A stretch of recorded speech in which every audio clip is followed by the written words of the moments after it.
Assalamualaikum warahmatullahi wabarakatuh. Selamat pagi teman-teman. Pagi ini kita akan belajar masih di tema 3 dan masih di subtema 1. Hari ini terakhir subtema 1 ya teman-teman. Kita akan belajar bahasa Indonesia KD 3.3 tentang wawancara. Nah, sebelum kita mulai belajar, mari kita berdoa terlebih dahulu. Bismillahirrahmanirrahim. Rabbi zidni ilma warzuqni fahma. Amin. Teman-teman, jika kita ingin mencari informasi tentang satu hal kepada narasumber, maka apa yang kita lakukan? Ya, wawancara. Nah, wawancara itu apa toh? Yuk, wawancara itu apa? Wawancara adalah percakapan antara dua orang atau lebih yang berlangsung antara narasumber dan pewawancara. Tujuan wawancara itu apa?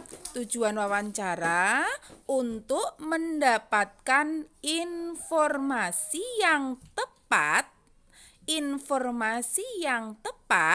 dari narasumber yang terpercaya. Nah, pewawancara itu apa? Pewawancara adalah orang yang melakukan wawancara. Tentunya kalian sering lihat ya di televisi ada wartawan yang mencari informasi, menanyakan sebuah informasi kepada narasumber. Nah, itulah wawancara. Nah, narasumber itu siapa? Narasumber adalah orang yang diwawancarai. Orang yang diwawancarai ya. Kita lanjutkan.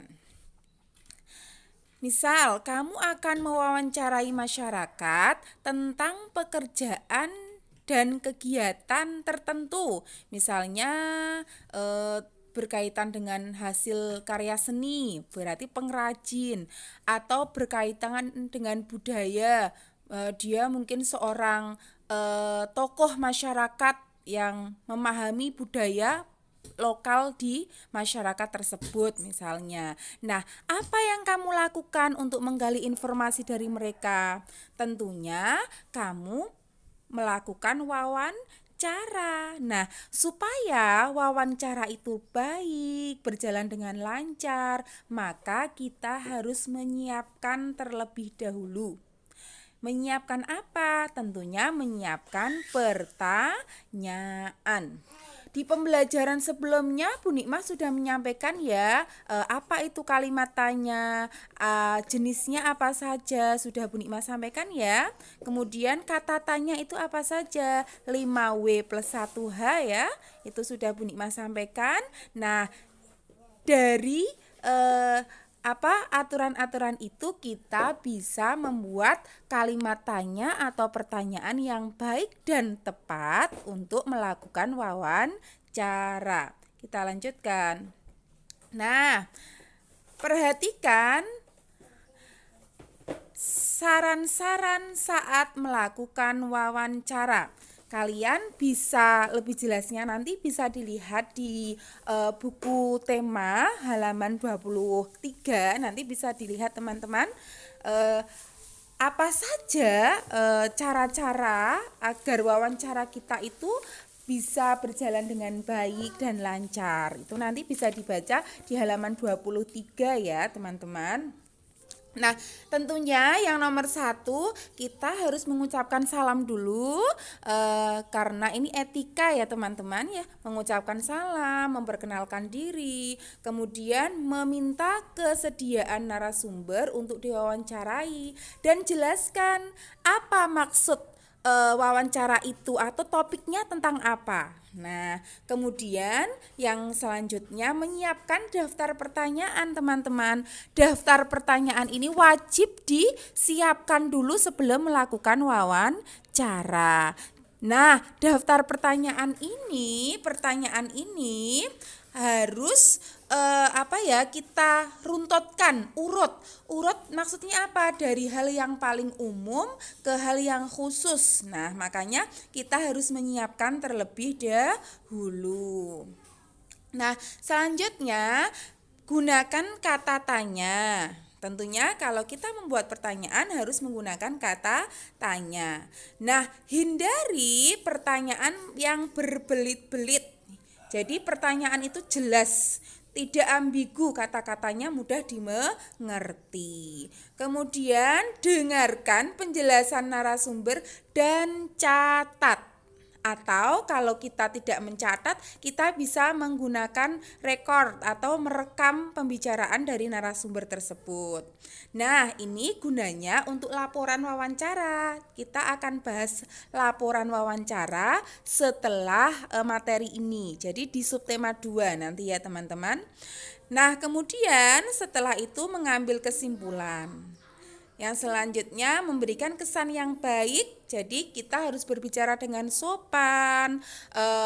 Tingkah laku kita juga harus santun ya.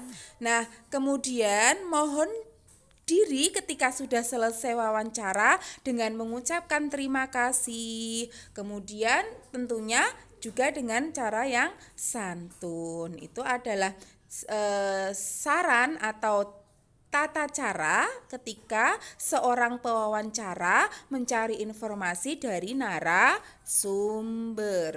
Kita lanjut. Nah, ini Bu Nikmah sudah menjelaskan di pembelajaran sebelumnya ya, membuat pertanyaan dengan kata tanya ya, 5W plus 1H. Kalian sudah mencoba. Nah, nanti teman-teman kalian bisa mencoba terus. Insya Allah di subtema 2 kita akan berlatih wawancara. Nanti akan kita tentukan topiknya. Nah, saat ini masih terbatas di tata cara atau urutan-urutan kalau kita ingin wawancara terhadap narasumber. Nah, ini tadi Bu Nikmah sampaikan ada di halaman 23. Nah, evaluasinya tugas kalian ada di halaman 24 di kolom ya. Di kolom itu nanti kalian urutkan apa saja yang dilakukan sebelum wawancara. Kemudian saat melakukan wawancara itu bagaimana sikap kita. Nah, setelah melakukan wawancara apa yang harus kita lakukan? Apakah selesai begitu saja atau mencatatnya, kemudian membuat laporan dan menarik kesimpulan? Nah, nanti kalian kerjakan ya. Terima kasih teman-teman. Bu Nikmah hari ini memberikan 3 tugas ya. Yang pertama tugas ini bahasa Indonesia, dan yang kedua dan ketiga nanti Bu Nikmah akan share di grup. Terima kasih, semoga bermanfaat. Dari Bu Nikmah cukup sekian. Wassalamualaikum warahmatullahi wabarakatuh.